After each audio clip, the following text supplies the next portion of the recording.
ছাত্র দল, যুব দল, আজকে তোমাদেরকে বলবো, কই তোমরা আজকে কোথায় গুপ্ত হয়ে গিয়েছো? আজকে যে রাজপথে দেখা যাচ্ছে না, বাসায় কি ঘুমিয়ে আছো নাকি পালিয়ে গিয়েছো? পালানোর জায়গা পাবেন না। জনতা জেগে উঠেছে।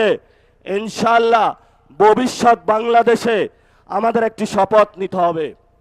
এই শপথ হলো আগামীতে ইসলাম এবং সার্বভৌমত্বকে নিয়ে অনেক ষড়যন্ত্র শুরু হয়েছে, আপনারাই একমাত্র গার্ড। নতুন করে বাংলাদেশে এসেছে, হালগতি বুঝার আগেই সব সিদ্ধান্ত নেওয়ার শুরু করেছে। আমরা বলেছি আপনাকে স্পষ্টত, আপনি যদি ক্ষমতায় থাকতে হয় আপনি গণভোটের রায় বাস্তবায়ন করতে হবে। যেই পরিস্থিতি পাকিস্তানি জান্তাদের হয়েছিল বাংলার জনগণের রায় না মানার কারণে, সেই পরিস্থিতি আপনার সাথেও হবে। কারণ এই প্রধানমন্ত্রীর চেয়ার এটা আপনার না, এটা বাংলাদেশের জনগণের। ফলত আমাদের চেয়ার নিয়ে কেউ যদি ছিনিমিনি খেলে, আমরা তো সেই চেয়ারকে রক্ষা করতেই হবে আমাদের। আমি ছোট্ট একটা গল্প দিয়ে শেষ করব। তাজমহল একজনে প্রায় 100 বারের মতন বিক্রি করেছিল। সব খরিদ্দার আইসা খুঁজে যে আমি তাজমহলের মালিক, কিন্তু তাজমহলের মালিকানা কি কেউ নিয়েছে না ওই ব্যক্তিও হয়েছে? এটা ভারতের সম্পত্তিও ছিল। তারেক রহমান নির্বাচনে আসার আগে অনেক জায়গায় ধর্ণা দিয়েছে, ভারত থেকে শুরু করে অনেক ডিপ স্টেটের কাছে তাজমহলের মতন 100 জায়গায় বাংলাদেশকে বিক্রি করেছে। এখন সবাই এসেছে তারেক রহমানের কাছে যে তুমি না আমার কাছে বিক্রি করেছিলা, আরেকজন বলে তুমি না আমার কাছে বিক্রি করেছিলা।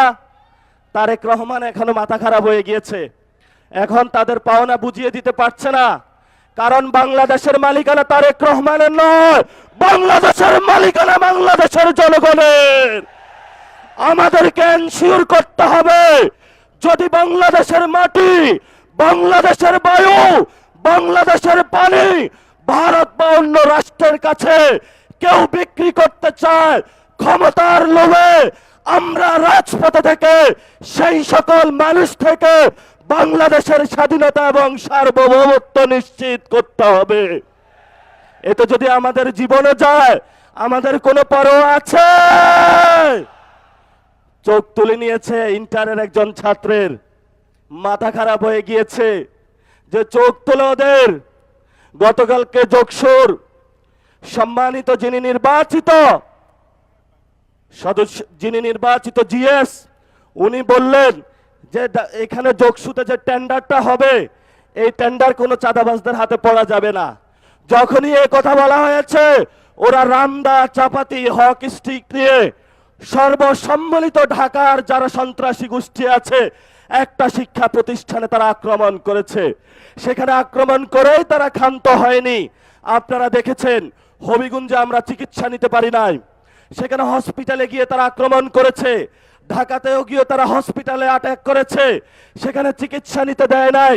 এই তারেক রহমানের সন্ত্রাসী দল, ছাত্র দল, যুব দল, আজকে তোমাদেরকে বলবো, কই তোমরা আজকে কোথায় গুপ্ত হয়ে গিয়েছো? আজকে যে রাজপথে দেখা যাচ্ছে না, বাসায় কি ঘুমিয়ে আছো নাকি পালিয়ে গিয়েছো? পালানোর জায়গা পাবেন না। জনতা জেগে উঠেছে। ইনশাআল্লাহ ভবিষ্যৎ বাংলাদেশে আমাদের একটি শপথ নিতে হবে। এই শপথ হলো আগামীতে ইসলাম এবং সার্বভৌমত্বকে নিয়ে অনেক ষড়যন্ত্র শুরু হয়েছে, আপনারাই একমাত্র গার্ড। যারা এটা রক্ষা করবেন, জীবন দিয়ে হলো এটা রক্ষা করতে হবে। কারণ গত 53 বছরে অনেকেই বলেছিল যে অনেকেই নাকি বাংলাদেশের স্বাধীনতার সপক্ষের শক্তি। আগামীতে আমরা দেখব কারা বাংলাদেশের পক্ষে, কারা বিপক্ষে, কারা লন্ডনী, কারা দিল্লি আর কারা ঢাকার অনুসারী, সেটা আগামী যুদ্ধে প্রমাণিত হবে। মুখে মুখে বললে প্রমাণ করা হবে না।